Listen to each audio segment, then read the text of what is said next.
өнгөрсөн 21 жилийн хугацаанд бидний үйл ажиллагаа үндэсний судалгаа шинжилгээний чадварыг дэлхийн түвшинд хүрэхэд чиглэж ISO 20252 судалгааны олон улсын стандартыг хангаж олон улсын шилдэг зөвлөхүүдтэй ажиллаж судалгаа аналитикийн загваруудыг нэвтрүүлж нийт 700 гаруй бизнесийн болон нийгэм эдийн засгийн судалгааны төслүүдийг амжилттайгаар хэрэгжүүлжээ. Засгийн газар бизнесийн асуудлыг гүнзгий ойлгож стратегийн зөв шийдэл боловсруулахад туслах замаар нийгэмд үн цэнийг бүтээцэх нь бидний зорилго юм.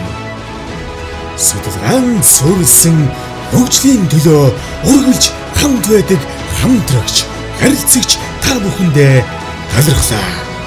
Үндэсний тэргүүлэгч судалгааны MMCG компани